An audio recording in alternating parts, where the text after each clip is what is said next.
नमस्कार, news nation आप देख रहे हैं। आपके साथ मैं हूं विद्यानाथ झा। राम मंदिर को लेकर रण, जी हां, रामलीला मैदान में दिल्ली में सभा बुलाई गई है और लाखों लोगों के यहां जुटने का दावा किया जा रहा है। बड़े बड़े नेता और कार्यकर्ता यहां पहुंच रहे हैं, लेकिन सवाल यह है कि क्या इस तरह की सभाओं के जरिए राम मंदिर का निर्माण हो सकता है और इस तरह की सभाओं से क्या कोई असर सरकार पर पड़ेगा? क्या सरकार को इस तरह की सभाओं से कोई ठोस कदम उठाने के लिए मजबूर कर दिया जाएगा? सवाल यही है। लेकिन तस्वीर देख लीजिए। सबसे पहले 6 अलग अलग तस्वीर हम आपको दिखा रहे हैं। भीड़ उमड़ रही है, लोग पहुंच रहे हैं, सुरक्षा की व्यवस्था कड़ी कर दी गई है और समर्थक यहां पर देखिए अलग अलग अंदाज में भी पहुंच रहे हैं। संतों का जमावड़ा है और अयोध्या में बनी रणनीति को आगे बढ़ाते हुए यहां पर संत समाज के लोग पहुंचे हैं, राम भक्त पहुंचे हैं। मंदिर बनाने का संकल्प लेकर रामलीला मैदान में तमाम लोग पहुंचे हैं। राम भक्त हैं, संत हैं और समाज संगठन से जुड़े हुए बाकी लोग भी पहुंच रहे हैं। दिल्ली में यह बड़ी सभा बुलाई गई है और इसकी वजह से हम आपको बता दें कि ट्रैफिक डाइवर्जन भी किया गया। तो अगर आप रामलीला मैदान के आसपास या उधर से गुजर रहे हैं तो उससे पहले ट्रैफिक कहां डाइवर्ट कर दिया गया है उसके बारे में भी जानकारी ले लें अगर आप दिल्ली में हैं और आज रविवार के दिन भी अपने घर से निकलकर इस इलाके में कहीं जा रहे हैं तो। लेकिन सीधे लौटते हैं और अब हमारे साथ स्टूडियो में जो गेस्ट हैं उनसे आपका परिचय करा देते हैं। देखिए, मौलाना अब्दुल हमीद साहब धर्मगुरु हमारे साथ मौजूद हैं, स्वागत है सर आपका। राजकुमार फलवारिया साहब संघ विचारक हमारे साथ हैं। HS रावत धर्मगुरु हमारे साथ हैं। यति मां धर्मगुरु हमारे साथ हैं और वसीम गाजी साहब हमारे साथ कुछ ही देर में जुड़ेंगे। लेकिन रामलीला मैदान का सबसे पहले एक बार रुख कर लेते हैं। रविकांत मेरे सहयोगी वहां पर सुबह से ही मौजूद हैं जो पल पल का अपडेट हम तक पहुंचा रहे हैं। रविकांत, एक बार दिखा दीजिए तस्वीर और बता दीजिए कि कौन कौन पहुंच गया।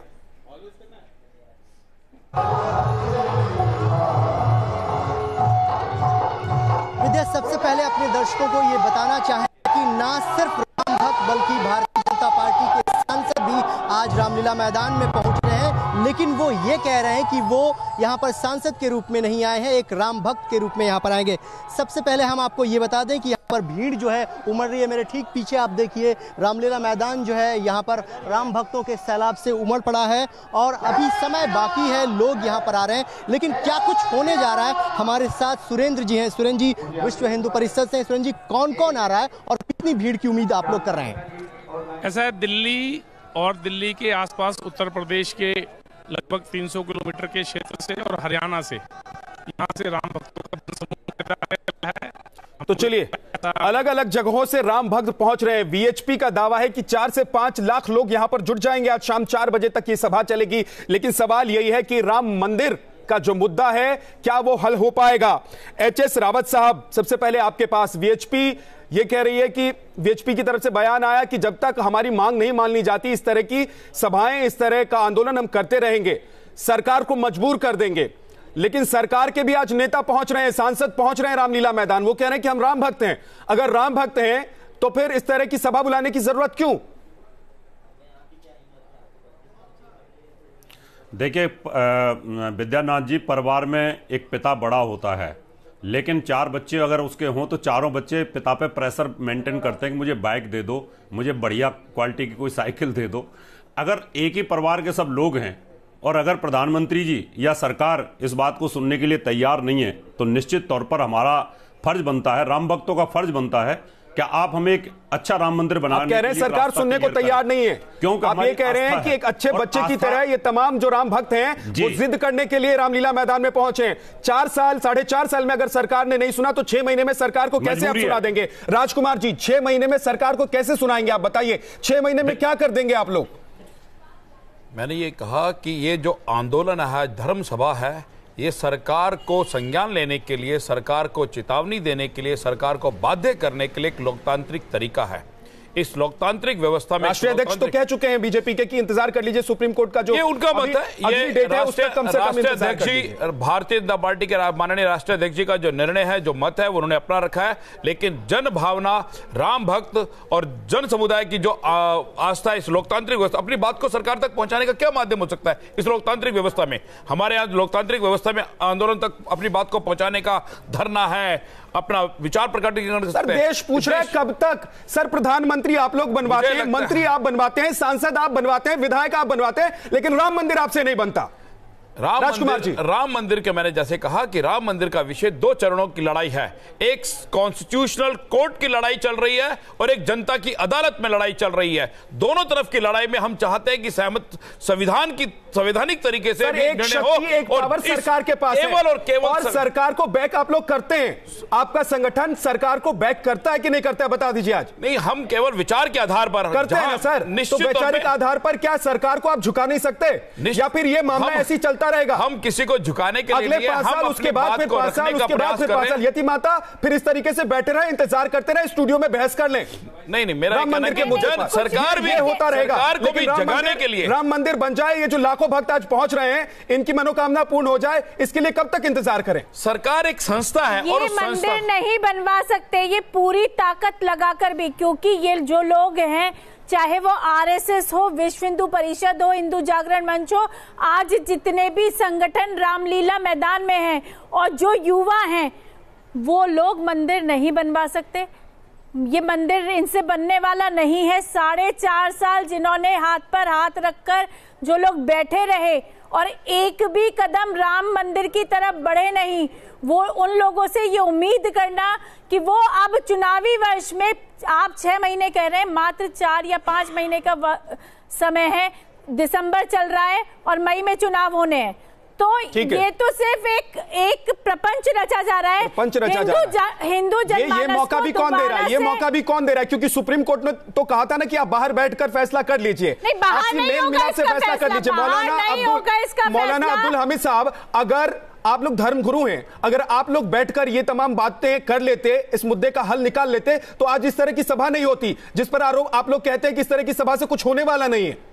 देखिए, मैंने आपके चैनल पे जो है 8-10 बार ये कहा था कि जब दो पार्टी में विवाद हो तो अथॉरिटी को बीच में आके दोनों पार्टी से जो है वो बात कराना चाहिए। सरकार को उस वक्त आगे आना चाहिए जब जो है जस्टिस केहर ने सरकार ने रोक दिया क्या सर आपको? सर सरकार ने रोक दिया क्या आपको? चूंकि ये सरकार ने आपको रोक दिया क्या सर? रोकने की बात नहीं है। तो फिर रोका नहीं, आगे आएंगे नहीं, बात करेंगे सर। समस्या का समाधान कैसे होगा जब तक जो है कोई अथॉरिटी नहीं? आप जैसे धर्मगुरु क्यों नहीं आगे आते सर? क्यों नहीं कहते? कहिए ना, अभी कहिए कि हम हल कर लेंगे। बुलाइए ना तमाम धर्मगुरुओं को, बुलाइए ना, हम बुलाएंगे अपने चैनल पर, आप बुलाइए ना तमाम धर्मगुरुओं को, हिंदू धर्मगुरुओं को बुलाएंगे, मुस्लिम धर्मगुरुओं को बुलाएंगे, आप लोग बैठकर फैसला कीजिए ना। तो सुनिए ना हमारी, पहले 9 बार जो है बातचीत जो विफल हो चुकी है, कोई आगे पीछे हटने के लिए तैयार नहीं है। समस्या का समाधान नहीं होगा, वो केवल जो है वो कोर्ट का रास्ता इसीलिए लोगों ने अपनाया है कि 9 बार बातचीत हुई जो का सिलसिला चला और वो जो है बातचीत नहीं हो पाई, विफल हो गई। क्यों नहीं हो पाई सर? बताइए ना, कौन अटका है? हटने के लिए कौन अटका है बताइए ना। अब्दुल हमीद, आप ये बताइए, मौलाना साहब ये बताइए, मौलाना साहब इधर उधर की बात नहीं, इधर उधर की बात नहीं, मौलाना साहब बताइए कि कौन और अटका रहा है? बताइए, सरकार और अटका रहा है, सरकार और अटका रही है, विपक्ष और अटका रहा है, कौन अटका रहा है बताइए? सरकार अगर जो है वो संजीदा होती, गंभीर होती, राजकुमार जी, सरकार संजीदा नहीं है क्या? हाँ, संजीदा नहीं है सरकार। क्या नहीं है? सरकार होती ये बातचीत हो सकती थी, लेकिन अब नहीं होगी। सरकार का पक्ष सरकार या भारतीय जनता पार्टी रखेगी, लेकिन मेरा यह मानना है कि एक कोर्ट के अंदर लंबित मामला है। इस देश का सर्वोच्च न्यायालय, आप लोग भी मान रहे हैं ना कि कोर्ट के अंदर लंबित मामला है, तो सर्वोच्च न्यायालय फिर कहिए ना, फिर आपका कोई कार्यकर्ता यहाँ नहीं पहुंचा हुआ कि रामलीला मैदान में? सरकार कोई कार्यकर्ता नहीं पहुंचा हुआ, क्योंकि आप तो कह रहे हैं ना कि अगर कोर्ट में लंबित मामला है, फिर क्या सभा सर? सुप्रीम कोर्ट ने भी आपको, विद्यानंद जी मैं आपको बता देना चाहता हूं, सुप्रीम कोर्ट ने भी कई बार ऐसे जजमेंट दिए हैं जो जन आंदोलन, चाहे वो पर्यावरण के इश्यू हो, चाहे निर्भया के इश्यू हो, ऐसे बहुत सारे आंदोलनों के पश्चात कोर्ट ने तो कहा ना कि कोर्ट ने वो निर्णय कह दिया कि हमारी प्रायोरिटी में नहीं है। एक तरफ कार्यकर्ता होने के नाते, जन भावना के होने के नाते जन आंदोलन खड़ा करना हमारा दायित्व है। और दूसरा, जब एक कोर्ट आप किसी व्यक्ति के लिए रात को 12 बजे भी कोर्ट खोल सकते हैं, आप सीलिंग के मुद्दे पर कमेटी बना सकते हैं, क्यों नहीं जाते? तो कोर्ट में गए जाकर आप लोग क्यों नहीं कहते? कोर्ट में गए, लेकिन सुप्रीम कोर्ट में जाकर कि रात में 12 बजे एक आतंकी के लिए अगर कोर्ट खोल सकता है, तो राम मंदिर के लिए कोर्ट क्यों नहीं खोल सकते? इसके लिए आप लोग एक तो आप लोगों की सबसे बड़ी दिक्कत यह है कि आप सारा ठीकरा दूसरों के सर फोड़ना चाहते हैं। विश्व हिंदू परिषद की तरफ से दिल्ली में सभा बुलाई गई है। रामलीला मैदान में लोग जुट रहे हैं, भारी भीड़ यहां पर पहुंच रही है और लाखों लोग यहां पर आज शाम 4 बजे तक पहुंचेंगे, सभा में हिस्सा लेंगे। तस्वीर भी हम आपको दिखा रहे हैं, हमारे साथ मेहमान भी हैं, एचएस रावत साहब। इतनी बड़ी भीड़ आपने जुटा ली, 4.5 साल में तो कुछ हो नहीं पाया, अब 6 महीने में क्या कर लेंगे सर? जी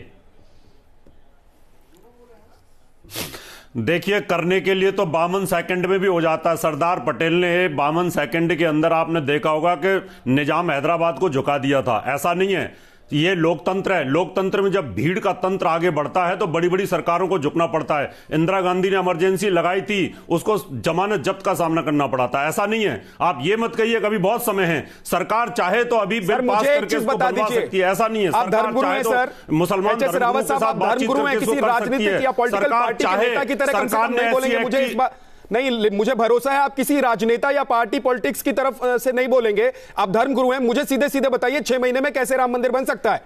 विद्यानाथ जी, मैं अपनी भावना व्यक्त कर रहा हूं। राम भक्त होने के नाते सरकार चाहे तो कुछ भी कर सकती है। 6 महीने तो बहुत लंबा समय होता है। अगर सरकार अपना इसी प्रकार से, सरकार के ऊपर अगर हमारा राम भक्तों का प्रेशर रहता है तो मुझे उम्मीद है कि जरूर कहीं ना कहीं राम भक्तों की सुनी जाएगी और मंदिर निर्माण का रास्ता, चाहे वो सुप्रीम कोर्ट के थ्रू हो, चाहे सरकार के थ्रू हो, चाहे बिल पास अध्यादेश ला करके बने, तो निश्चित तौर पर बनेगा। जब सरकार सुप्रीम कोर्ट के फैसले को बदल सकती है SC/ST कानून के ऊपर, तो क्यों नहीं कर सकती? छोटा सा कमेंट दे दीजिए, उसके बाद एक ब्रेक के लिए जाना होगा 20 सेकंड में। मेरा ये मानना है कि वो कह रहे हैं कि सरकार अगर सुप्रीम कोर्ट के फैसले को बदल सकती है तो राम मंदिर नहीं बनवा सकती है क्या? मेरा ये मानना है कि इस देश की जनभावनाओं को न्यायालय तक और इस देश के जनमानस तक पहुंचाने का यह आंदोलन है और इस न्यायालय को बाध्य करना और सरकार को बाध्य करना है कि निर्णय इस देश की जनभावना और आस्था के अनुरूप होना चाहिए। इस तरह के आंदोलन, इस तरह की सभाओं से अगर सरकार बाध्य हो जाती है तो ये आगे आपको पता चल जाएगा। बहुत वक्त अब बचा नहीं है 2019 के चुनाव से पहले। उससे पहले ये जोर है तमाम नेताओं और संगठनों की तरफ से कि राम मंदिर बनाए सरकार, उसके लिए कदम उठाए सरकार। एक बहुत छोटे से ब्रेक के लिए हम रुक रहे हैं, लेकिन ये बड़ी कवरेज लगातार जारी है। पल पल का अपडेट आप तक पहुंचाते रहेंगे।